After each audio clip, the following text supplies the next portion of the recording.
Road पर अब omelette पकेंगे, खेतों में अब पड़ेगी दरार। नमस्कार। इस सभा स्थल में उपस्थित सभी भूलोक वासियों का हम यूएचएस पोखरा प्रखंड कोटवा के छात्र एवं छात्राएं हार्दिक अभिनंदन एवं स्वागत करते हैं और ग्लोबल वार्मिंग के कारण एवं निवारण के विषय पर एक नुक्कड़ नाटक प्रस्तुत करने जा रहे हैं। सुनो सुनो सुनो, एक खबर नरमा नरम, अब पृथ्वी हो रही है गरम, अब पृथ्वी हो रही है गरम।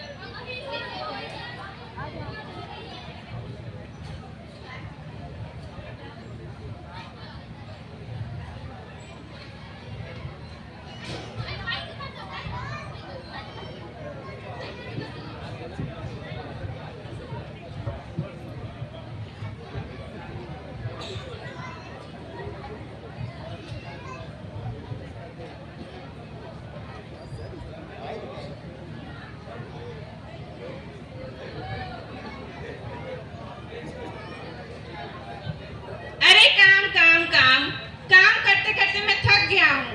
मैं जब भी प्रभु को बोलता हूँ छुट्टी देने के लिए, वो मेरी बातों को टाल देते हैं। बिहार के शिक्षा विभाग में तो छुट्टी मिल जाती है, लेकिन यमलोक में नहीं। आज मैं किसी तरह प्रभु से छुट्टी लेकर ही रहूंगा। कलम की कसम। प्रणाम महाराज।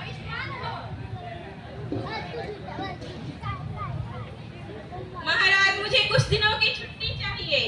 बात तो सही है चित्रगुप्त। मैं भी इन पृथ्वीवासियों के मरने से परेशान हो गया हूँ।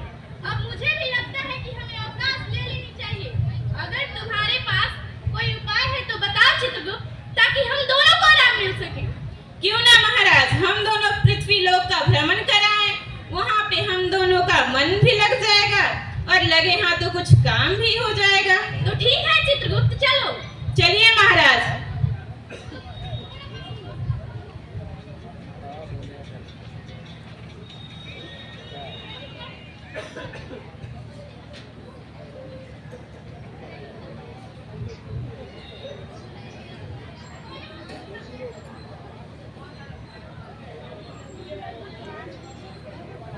हेलो टेक्निकल टीम, आपने क्यों नहीं लिया मोबाइल सर का?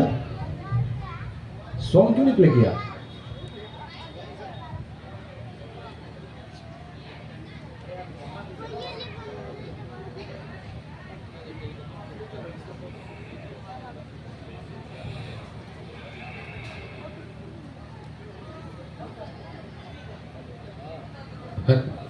हेलो, प्रॉपर बेस दो भाई। Hello hello hello.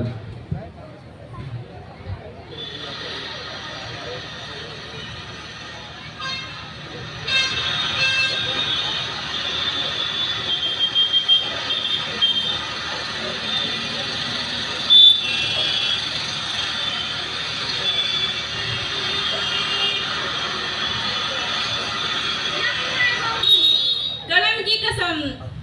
हे महादेव! क्यों महाराज, ऐसा क्या हो गया? चित्रगुप्त, परमपिता ब्रह्मा ने तो इतनी सुंदर पृथ्वी बनाई थी, जिसमें हरियाली, झरने, नदियाँ और विभिन्न तरह के पशु पक्षी कितने सुंदर लगते थे। हमारी यह पृथ्वी उजाड़ विमान से पृथ्वी ऐसी नहीं थी चित्रगुप्त। महाराज, ये सब जलवायु परिवर्तन का प्रभाव है। आइए महाराज, मैं आपको कुछ दिखाना चाहता हूँ। ये देखिए महाराज, पृथ्वीवासियों ने स्वयं के लिए भोग विलास की इतनी वस्तुएं बनाई हैं जो पृथ्वी को इस हाल में पहुंचाने का कारण बन गई है। तो क्या इसका कोई निदान नहीं है चित्रगुप्त? प्रभु ब्रह्मदेव ने पूर्ण विचार करके इसके निदान के लिए बड़े बड़े जंगलों में बड़े बड़े पेड़ लगाए थे, जो कार्बन डाइऑक्साइड को निगलकर ऑक्सीजन बना देता था। परंतु यहाँ के मनुष्यों ने उन जंगलों को काटकर उनके स्थान पे ये कंक्रीट का जंगल बसा दिया है।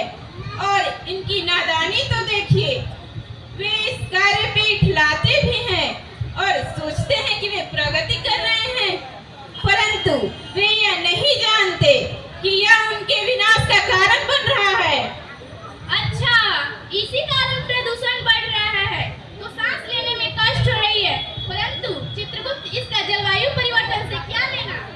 महाराज, विज्ञान ने यह पता लगाया है कि कार्बन डाइऑक्साइड, जलवाष्प, धूलकण वायुमंडल में मिलकर वायुमंडल को दूषित कर रहे हैं और सूर्य के प्रकाश से जब पृथ्वी गर्म हो जाती है तो उस गर्मी को हमारा प्रदूषित वायुमंडल बाहर निकलने नहीं देता है और जिसके कारण पृथ्वी का तापमान दिन प्रतिदिन बढ़ता जा रहा है, जिसे इन मनुष्यों ने ग्लोबल वार्मिंग का नाम दिया है।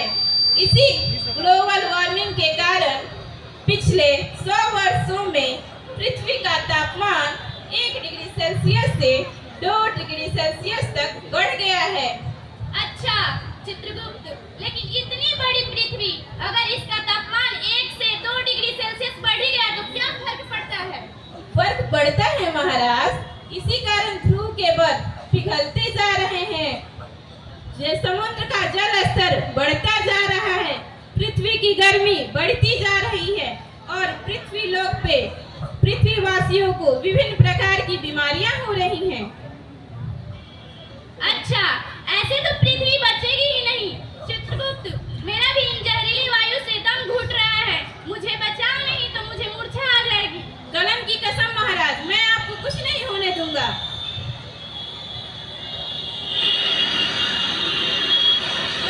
पिताजी का घर दिख रहा है, वहीं पे चलिए विश्राम करेंगे।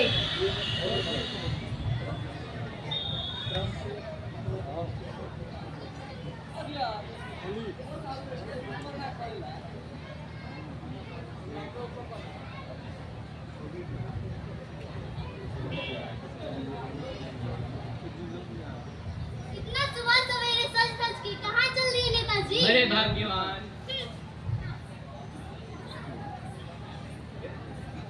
यह लड़का नहाने जाता है तो सारी टंकी का पानी खत्म कर देता है। यह देखो, इस कमरे में लाइट, टीवी, पंखा सब चल रहे हैं, बिजली बर्बाद होने की किसी को चिंता ही नहीं है। मैं अकेले क्या क्या संभालूं, मैं तो परेशान हो गई हूँ। इस संजू को मैंने पास की दुकान से दूध लाने के लिए भेजा था और यह महाशय तो बाइक लेकर चले गए। अरे भाग्यवान, जरा देखो तो कौन आया है। कोई भी आया हो, मैं इस समय चाय नाश्ता नहीं बनाने वाली हूँ और दरवाजा भी जाकर आप ही खोल लीजिए।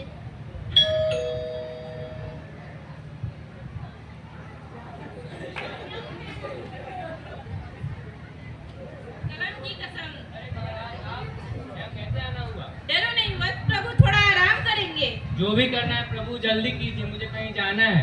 हाँ हाँ, पहले प्रभु को कहीं बैठाओ तो सही। आइए प्रभु।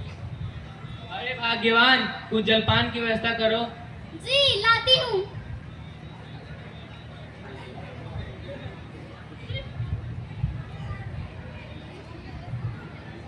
इसी भी ऑन कर ही देती हूँ। वाह चित्रगुप्त, अब थोड़ा अच्छा लग रहा है।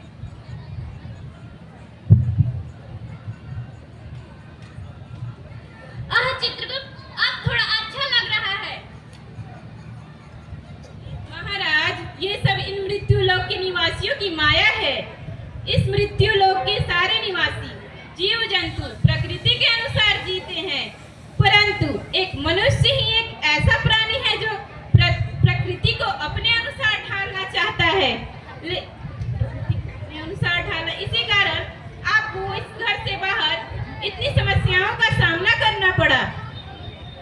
तब तो ये सब बहुत मूर्ख हैं। सारे पृथ्वी का वातावरण खराब करके अपने घरों का वातावरण सुधारने चले हैं। क्षमा करें महाराज, मुझे कहीं जाना है। मुझे ग्लोबल वार्मिंग को भाषण देने के लिए कहीं जाना है। जरा हमें भी ले चलो बस। जरा मैं भी नहीं अपनी द्वारा खड़ी की गई समस्या पर इन लोग के मनुष्य का क्या विचार है? ओ भाग्य महाराज, चला जाए। मेरे प्यारे भाइयों एवं बहनों, दिल संभाल के बैठिए, नेताजी का आगमन हो रहा है।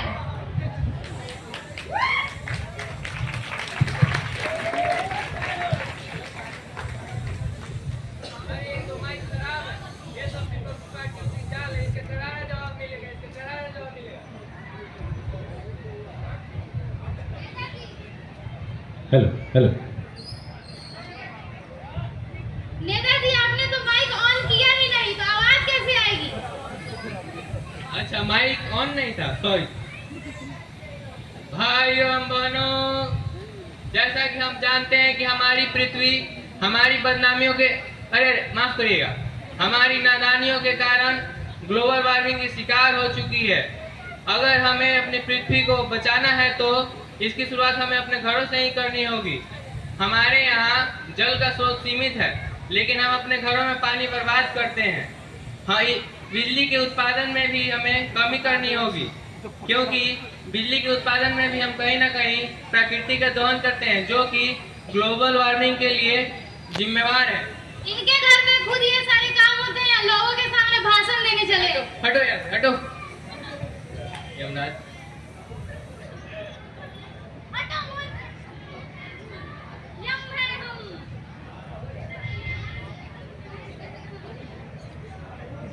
यम है हम। कलम की कसम।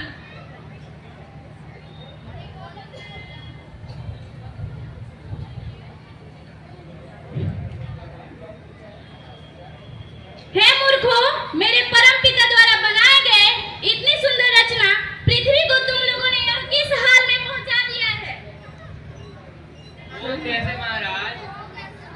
इतना ही नहीं, तुमने जो अपने सुख सुविधा के लिए एसी, कोल्ड हाउस, फ्रिज बनाया है, उससे एक बहुत जहरीली गैस निकलती है जिसे क्लोरोफ्लोरोकार्बन कहते हैं, जो समताप मंडल के ओजोन परत में सेंध लगाकर लगातार क्षय कर रही है। इतना ही नहीं, उससे पराबैंगनी किरणें सीधे धरती पर पड़ रही है और तुम धरतीवासियों को विभिन्न प्रकार के चर्म रोग हो रहे हैं और साथ ही पृथ्वी का तापमान भी बढ़ रहा है। इतना ही नहीं, तुमने जो जंगलों को काटकर यह कंक्रीट का शहर बसा दिया है। अरे, जंगल तो पृथ्वी का फेफड़ा है। अगर जंगल ही नहीं रही तो तुम्हें प्राणवायु ऑक्सीजन कहां से मिलेगी? महाराज, आप ही इसका कोई उपाय बताएं। अगर जीना चाहते हो तो उपाय सुनो। तुम सभी आज और अभी से ही जीवन देने वाले वृक्षों को काटना बंद करो। वृक्ष एवं जंगलों को लगाओ। पेयजल बर्बाद मत करो। कूड़ा करकट का सही से निदान करो। हो सके तो उसे जलाने की कोशिश मत करो। अपने जीवन शैली को कठिन ना बनाकर आसान बनाओ, जिससे प्रदूषण घटेगा। नदियों को जल प्रदूषण से बचाओ। गाड़ियों का कम से कम प्रयोग करो। हो सके तो सार्वजनिक परिवहन का प्रयोग करो।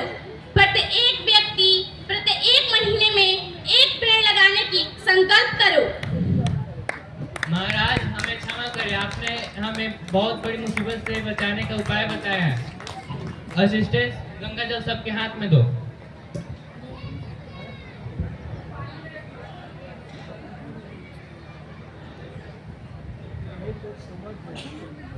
प्रभु, हम इस गंगा जल को अपने हाथ में लेकर यह संकल्प करते हैं कि प्रत्येक व्यक्ति प्रत्येक महीने एक पेड़ लगाएंगे एवं आजीवन उसकी रक्षा करेंगे।